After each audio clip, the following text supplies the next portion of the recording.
Salve, salve! Meu nome é Alexandre Jopper e estamos dando começo à aula de número 24 de nosso curso gratuito sobre a parte geral do Código Penal, e o tema de hoje diz respeito ao crime culposo.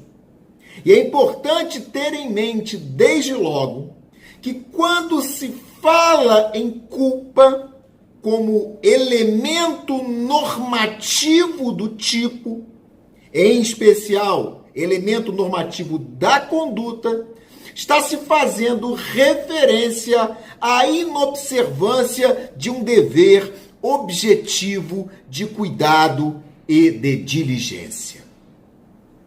E eu digo isso porque a todos nós é conferido um dever genérico de responsabilidade, de levarmos nossa vida, nosso cotidiano, diante de regras responsáveis, de modo a não causar danos aos nossos semelhantes por intermédio de atitudes levianas, de comportamentos levianos, dotados de imperícia, de imprudência ou de negligência.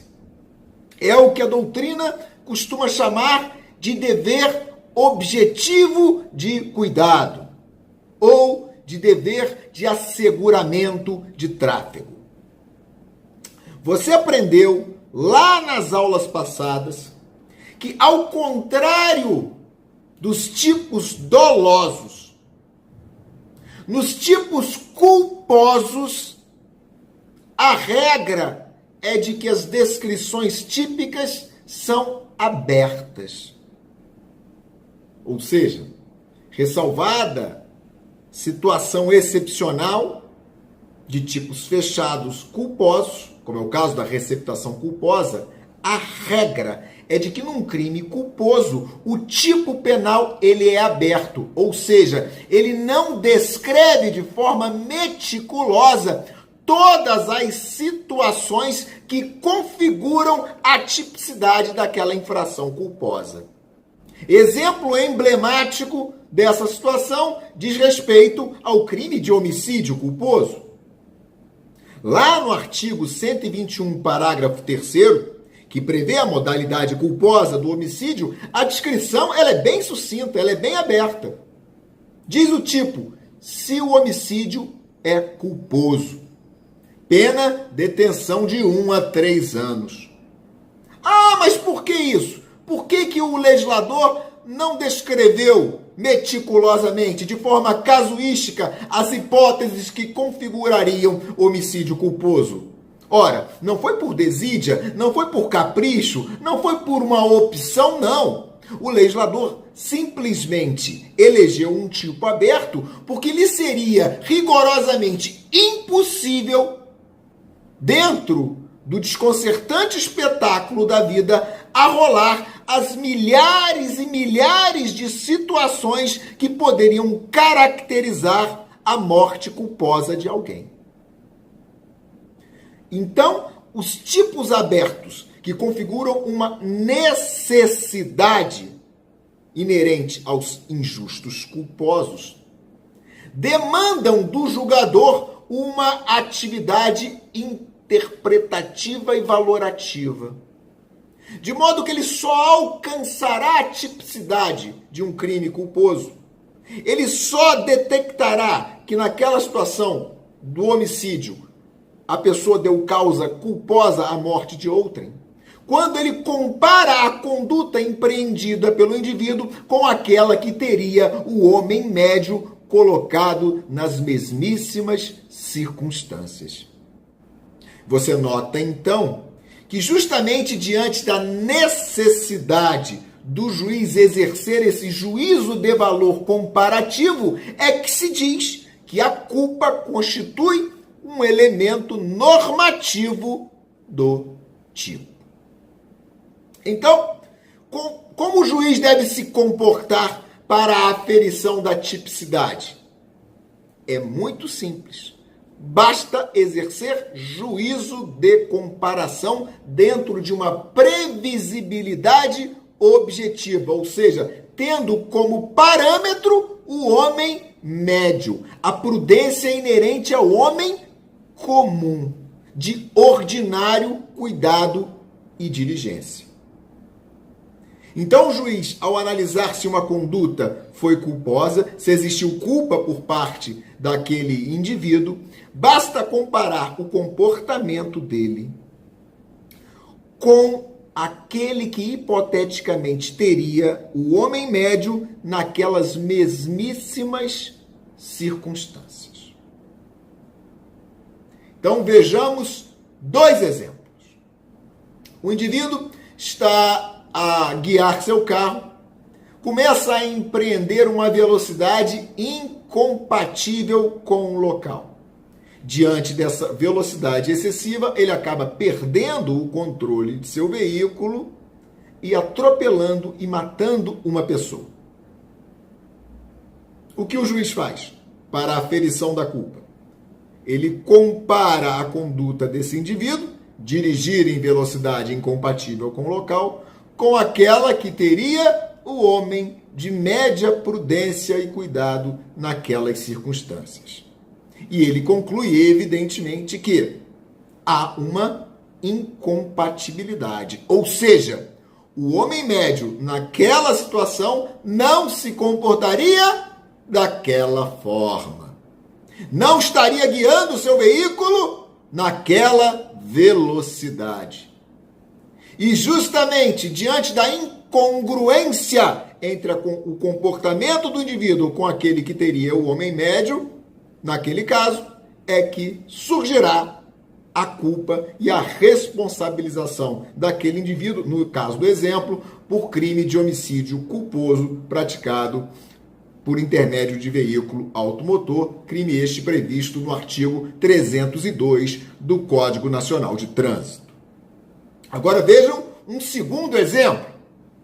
O indivíduo está a guiar seu veículo com todas as cautelas exigíveis, em velocidade compatível, com a manutenção do veículo em dia, com toda a atenção à pista e às demais circunstâncias. Todavia, de inopino, de repente, por detrás de uma árvore, surge um suicida que se joga por debaixo das rodas do veículo, não existindo tempo algum para o motorista frear. Há o inevitável atropelamento e morte imediata daquela pessoa. Ora, compare a conduta do condutor do veículo com aquela que teria o homem médio.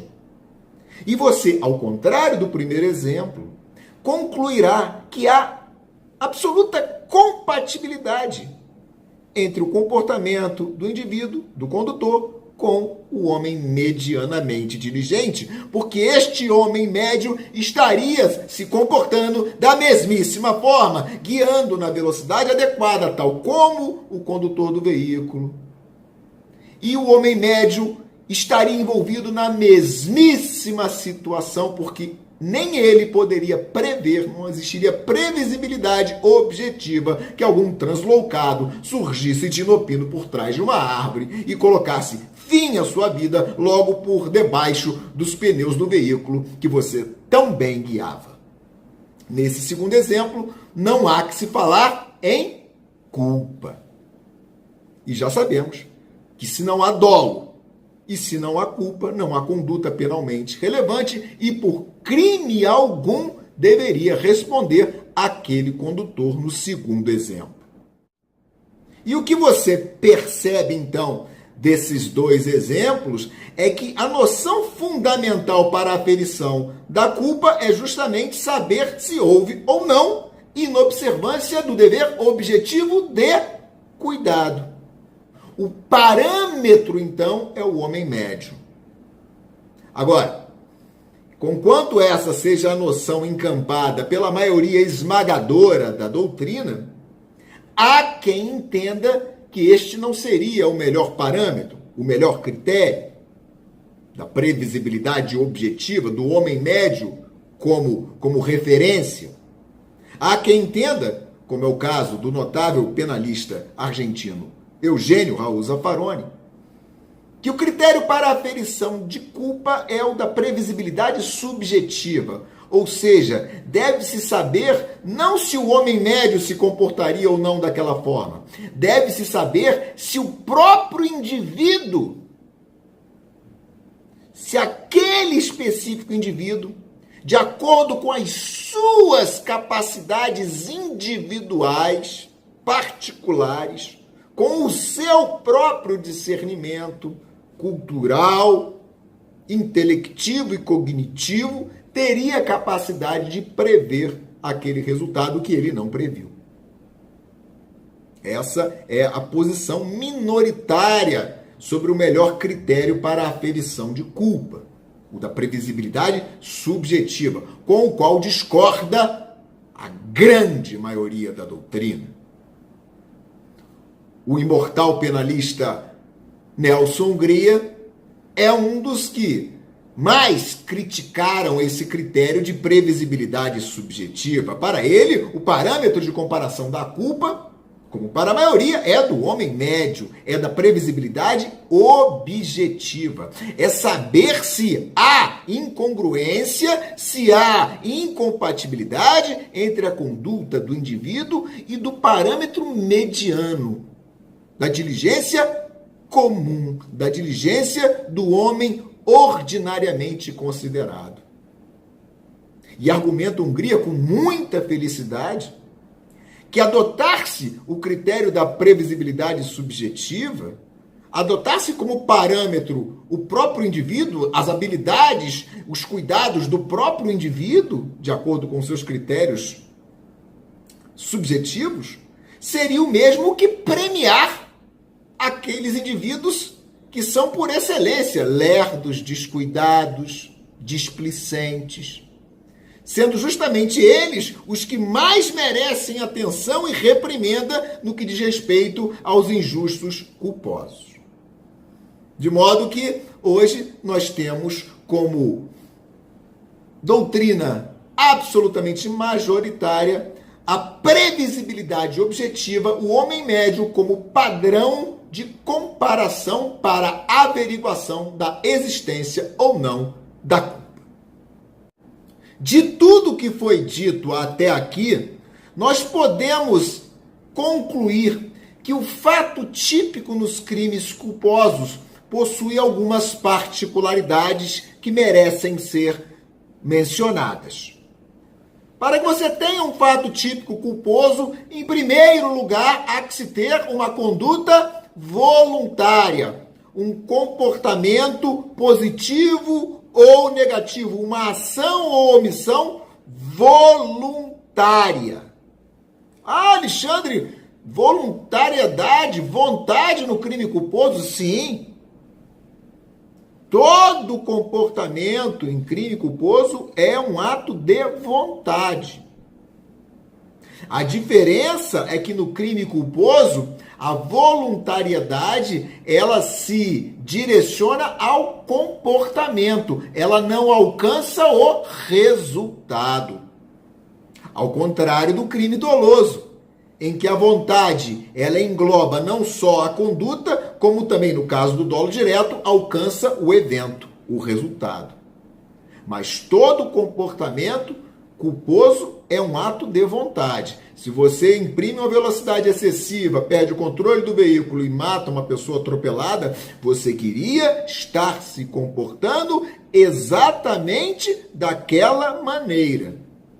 A sua vontade, no entanto, não incluiu o evento morte. Situação que ocorreria caso sua conduta fosse dolosa, no caso de dolo direto. Pois bem, além da conduta voluntária, há que se ter inobservância, como visto, inobservância do dever objetivo de cuidado. Deve existir, então, incongruência, dissonância entre a sua conduta com aquela que teria o homem médio, colocado na mesma situação. E nós veremos nesta aula ainda que 3 são essas formas de inobservância do dever objetivo de cuidado: a imprudência, a negligência e a imperícia. Em terceiro lugar, há que se ter previsibilidade objetiva. Ou seja, o evento lesivo num crime culposo deve ser previsível ao homem médio. Diante da perspicácia comum do homem, seria previsível que aquele comportamento eclodiria naquele resultado.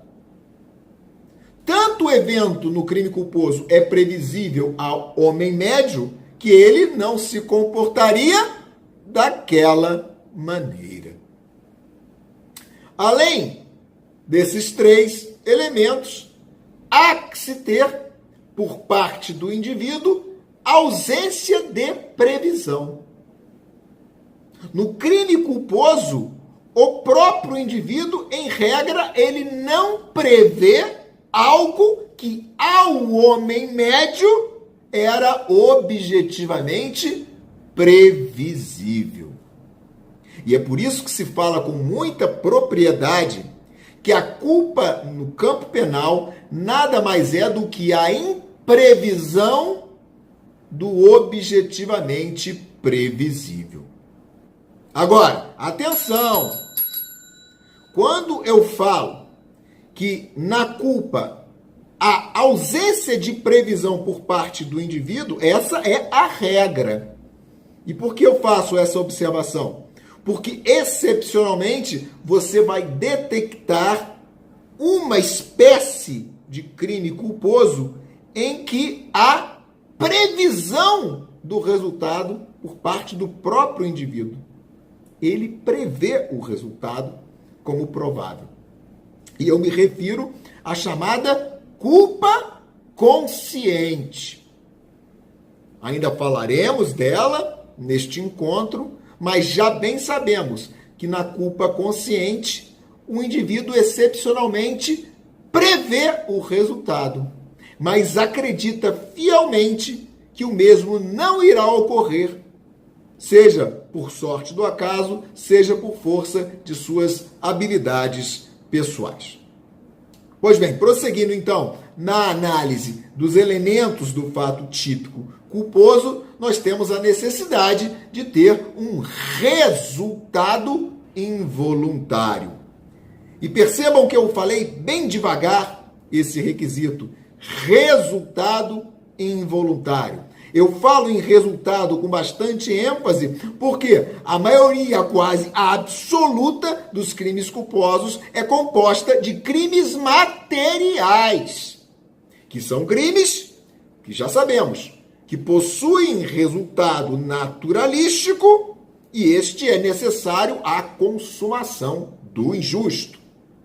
Apenas excepcionalmente você poderá se deparar com injustos culposos que não sejam materiais. Você poderá se deparar, excepcionalmente, com infrações penais culposas de mera conduta, como é o caso daquelas referidas nos artigos 63, parágrafo 2º e 66, parágrafo 2º do Código de Defesa do Consumidor, Lei 8.078, de 90. Mas a regra é de que no crime culposo há que se ter resultado, sendo este necessário à consumação. E mais que isso, o crime culposo não só tem resultado, como esse resultado é, em regra, involuntário. E essa afirmação é quase evidente.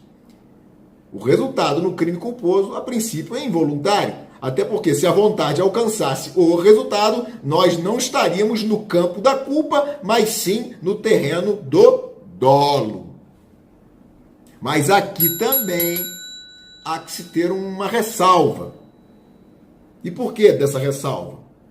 Porque, excepcionalmente, você vai detectar uma espécie de culpa em que o resultado é voluntário.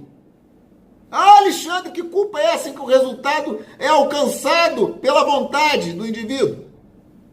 Na chamada culpa imprópria, que, como veremos no decorrer do encontro, nada mais é do que um crime doloso em sua essência que o legislador, por motivos de política criminal, sanciona com pena de crime culposo. Mas fica aí a ressalva, a exceção há essa regra de que o resultado no crime culposo é involuntário. Prosseguindo na análise dos elementos do fato típico culposo, nós temos, obviamente, a necessidade de um nexo de causalidade, um nexo causal.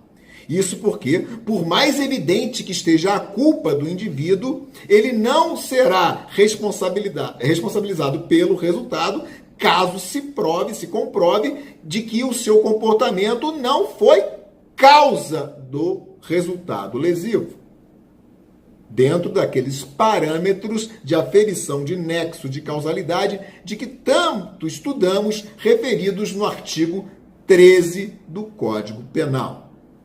Então, sem nexo causal, não há que se falar em fato típico culposo. E, por fim, nós temos que ter tipicidade, ou seja, o fato deve encontrar adequação em algum encarte típico. E essa afirmação, ela parece, num primeiro momento, evidente, diante do que já estudamos, mas ela se reveste de particular importância aqui, diante do chamado caráter excepcional da punição do crime culposo. E o que eu quero dizer com isso? Eu quero dizer que toda vez que você se deparar com uma infração penal tipificada, em regra, ela somente será punida a título de dolo. A punição a título de culpa é sempre uma situação excepcional em nossa legislação penal. E por ser excepcional, inclusive, ela demanda previsão expressa. Se nada existir sobre modalidade culposa, é porque o crime, em análise, somente é punido a título de dolo. No silêncio da lei, a infração penal só é punida a título doloso. É a lição que é extraída do parágrafo único do artigo 18 do Código Penal, que diz o seguinte: salvo os casos expressos em lei, ninguém pode ser punido por fato previsto como crime, senão quando o pratica dolosamente. A regra é que só se pune a título de dolo. Excepcionalmente, também a título de culpa, desde que exista previsão expressa. Por exemplo, o homicídio é punido não só a título de dolo, como também a título de culpa. Por quê? Porque existe previsão expressa nesse sentido no artigo 121, parágrafo 3º do Código Penal.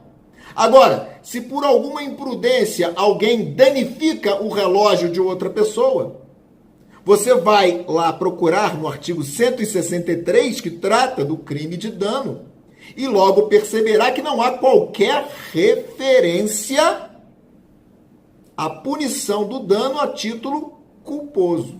E se não há previsão nesse sentido, é porque o crime de dano só é punido a título de dolo. E aquele fato seria, do exemplo fornecido do relógio, atípico. Porque o dano, ressalvada a legislação penal militar, que prevê a modalidade culposa, no Código Penal só é punido a título de dolo. Tendo em vista que o dever genérico de asseguramento de tráfego é imprescindível se falar em culpa, nós já sabemos que 3 são as formas de inobservância desse dever objetivo de cuidado. E essa conclusão, ela é extraída da própria lei. É a própria lei que traz a trilogia casuística do crime culposo. E ela o faz no artigo 18, inciso 2 do Código Penal, que diz o seguinte: diz-se crime culposo quando o agente deu causa ao resultado por imprudência, negligência ou imperícia. São essas as três formas de inobservância do dever objetivo de cuidado. A imprudência é a prática do fato perigoso, é a insensatez, é a precipitação, é a prática de um ato que a prudência determinava que não se fizesse. Como é o caso de avançar um sinal ou de manter uma velocidade no seu automóvel incompatível com o local. Já a negligência, ela é ligada a uma indiferença ao ato praticado ou à ausência de precaução. Ela, na verdade, se caracteriza pela não realização de algo que a diligência determinava que se fizesse. Como é o caso de deixar uma arma ao alcance de uma criança, ou de não promover a manutenção dos pneus do seu veículo. Você percebe nitidamente, ao definirmos imprudência e negligência, que a primeira se refere a um comportamento positivo. Fazer o que não se deve. Culpa incomitendo. Ao passo que a segunda negligência se refere a um comportamento negativo. Não fazer o que deveria ser feito. Culpa in omitendo. Ao lado das duas primeiras formas, nós temos a imperícia. A imperícia que se caracteriza pela falta de aptidão, pelo despreparo pragmático para o exercício de uma arte, de um ofício ou de uma profissão, do qual o indivíduo está, teoricamente, habilitado a exercer. Então, é um indivíduo que recebe sua carteira nacional de habilitação e logo no primeiro dia ele resolve se aventurar numa rodovia de altíssimo índice de acidentes, grande volume de veículos, de caminhões de grande porte, e ele se desespera, despreparado que está, e perde o controle do veículo na primeira curva diante de sua incompetência pragmática na condução, logo no seu primeiro dia, atropela e mata uma pessoa. Típico caso de imperícia. Porque a imperícia ela tem uma particularidade. Quem atua com imperícia, teoricamente, está habilitado ao exercício daquela atividade.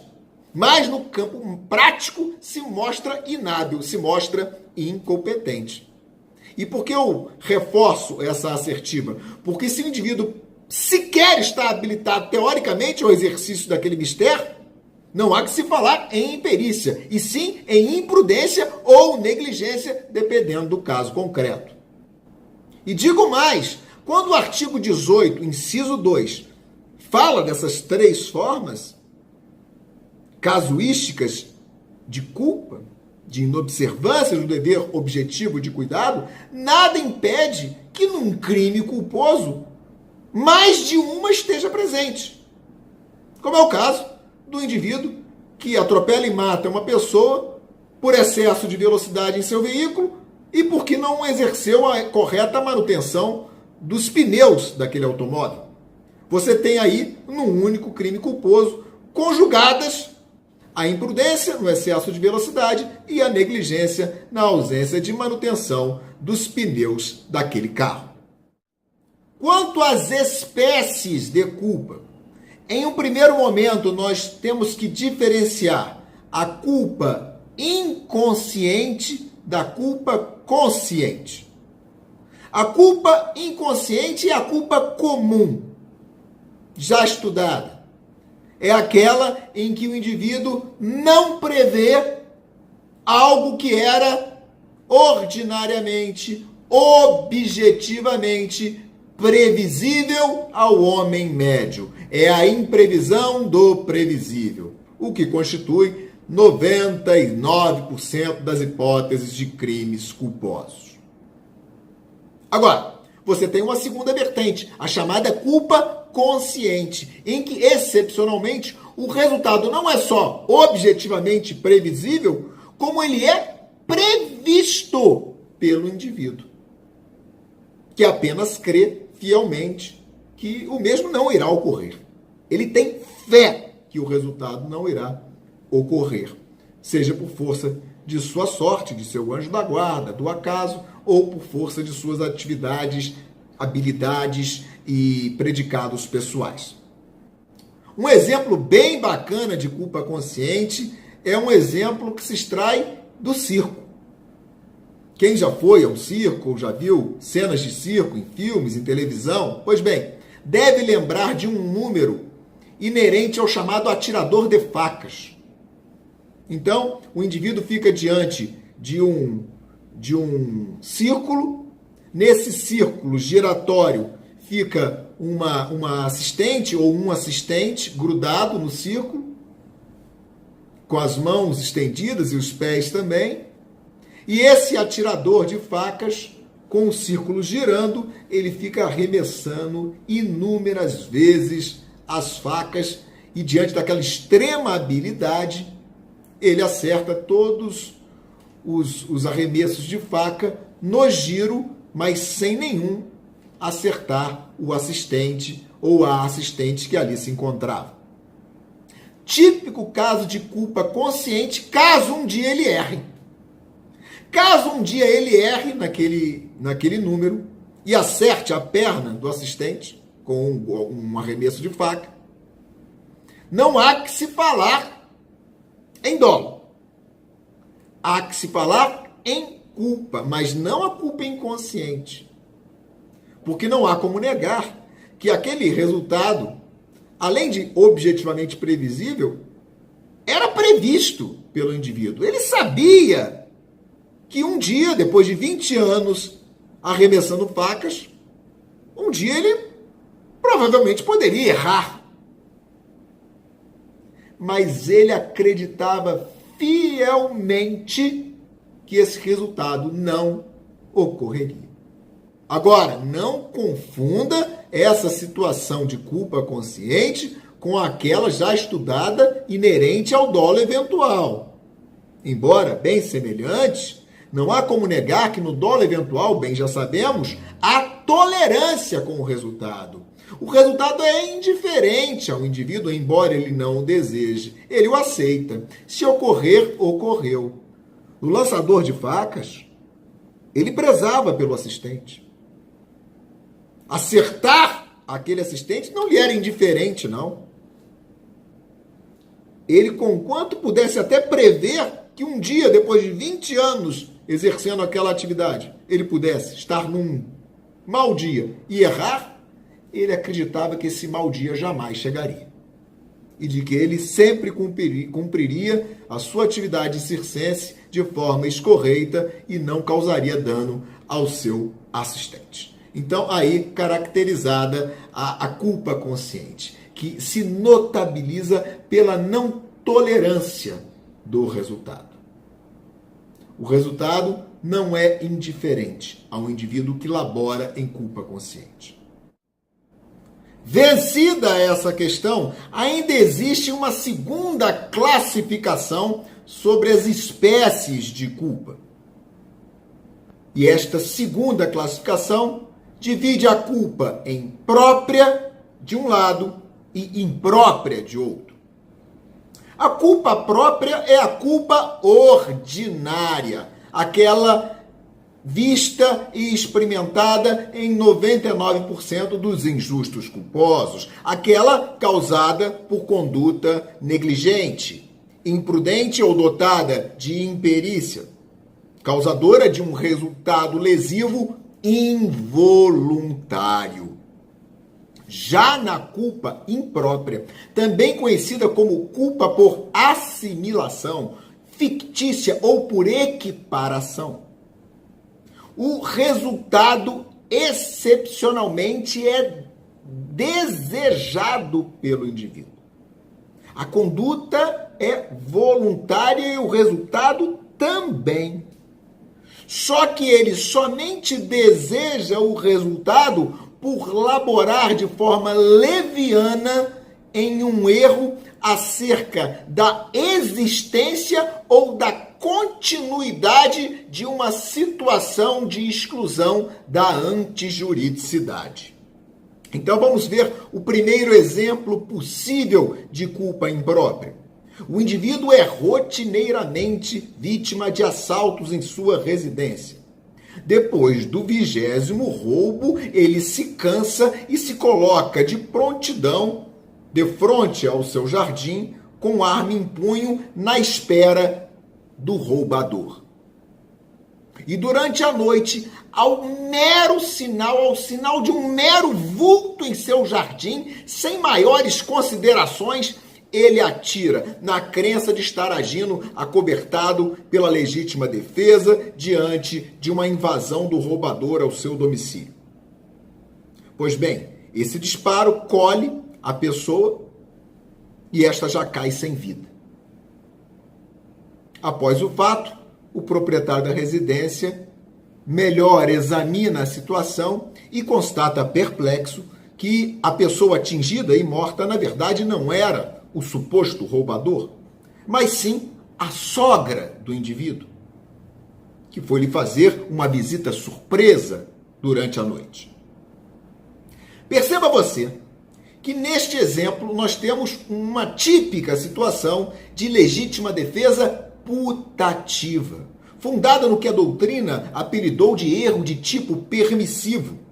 Erro de tipo permissivo esse que, no caso concreto, se revelou vencível, superável. Afinal de contas, aquele indivíduo, com um pouquinho mais de atenção, com um pouco mais de diligência, não atiraria de inopino, perceberia que aquele vulto que se avizinhava em seu quintal não era do roubador, mas sim de uma figura feminina, da sua sogra. Então, tratando-se de erro de tipo permissivo de natureza vencível, nos ensina o artigo 20, parágrafo 1º do Código Penal, que o indivíduo deve ser responsabilizado a título de culpa. No exemplo fornecido, o proprietário daquela residência responderia por crime de homicídio culposo.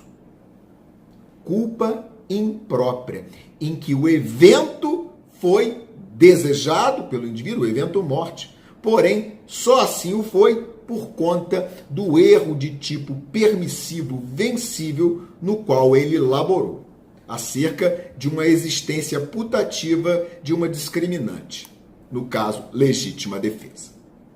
Um exemplo segundo dessa situação de culpa imprópria diz respeito ao excesso involuntário vencível nas excludentes da antiuridicidade.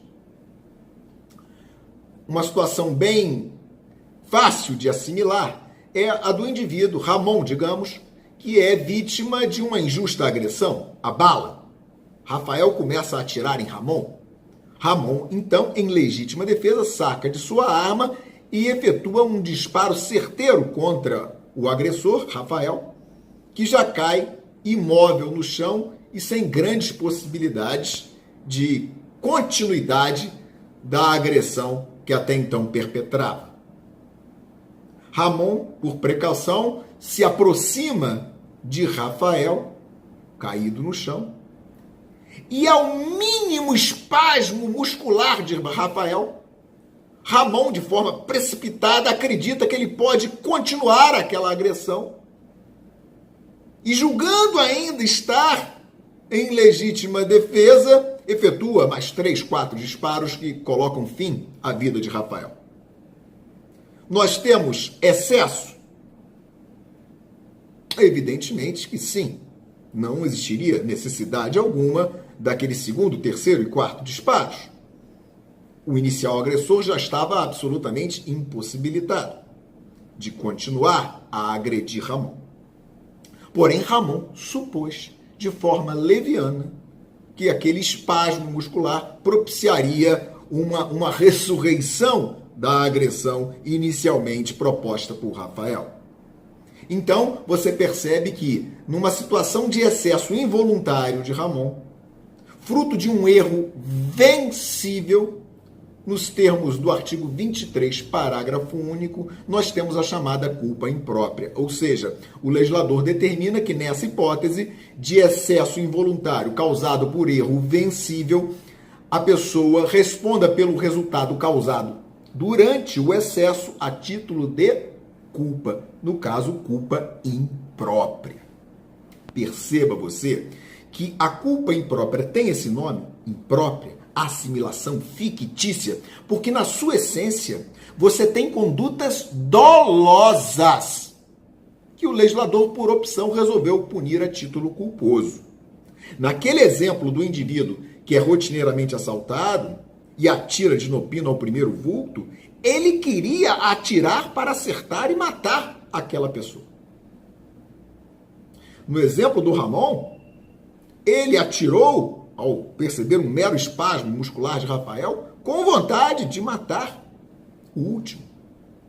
Então as condutas em sua essência foram dolosas, mas por força daqueles erros, daqueles equívocos de apreciação pertinentes ao erro de tipo permissivo, quando vencíveis, esses erros fazem com que, por política criminal, o legislador puna condutas dolosas com penas de crimes culposos. Daí a expressão culpa imprópria, em que o resultado é voluntário por exceção. Finalizando o nosso encontro, merece destaque a questão da concorrência e da compensação de culpas no campo penal. Perceba você que a compensação de culpas, conquanto no direito civil possua pertinência e aplicabilidade, no direito penal é inaplicável. Não há que se falar em compensação de culpas em matéria criminal. De maneira que, se dois indivíduos, cada qual dirigindo seu veículo, um avança o sinal e o outro está em velocidade excessiva, e os veículos se chocam, e ambos condutores sofrem lesões corporais, não há que se falar aí em compensação de culpas de modo a eximi-los de responsabilidade penal. Cada qual responderá pelo delito capitulado no artigo 303 do Código Nacional de Trânsito, lesão corporal culposa, em relação ao outro. Também merece destaque a chamada concorrência de culpas, quando, através de duas condutas ou mais condutas culposas, se produz lesão numa terceira pessoa. Então, o condutor A, em excesso de velocidade, o condutor B avança o sinal e os dois acabam se chocando e atingindo um pedestre que vem a falecer. Pois bem, há concorrência de culpas aí, cada qual com sua conduta inobservante do dever objetivo de cuidado, contribuiu para o resultado involuntário, porém objetivamente previsível, concernente à morte daquele pedestre. Pois bem, na concorrência de culpas não há que se falar em amenização da responsabilidade penal. Ambos os condutores responderão por crime de homicídio culposo praticado no trânsito, capitulado no artigo 302 do Código Nacional de Trânsito. Queridos amigos e amigas, eu espero mais uma vez que tenham gostado do nosso encontro e, se assim ocorreu, um like é sempre muito bem-vindo. Eu espero também que você se inscreva no canal a fim de fortalecer ainda mais esse projeto de universalização do ensino do direito penal no Brasil. Além do que, com essa medida, você é prontamente notificado das aulas futuras. Dúvidas? Nós temos aí no e-mail da tela o canal para que você possa solucioná-los. No mais, eu desejo a vocês tudo de bom e bons estudos!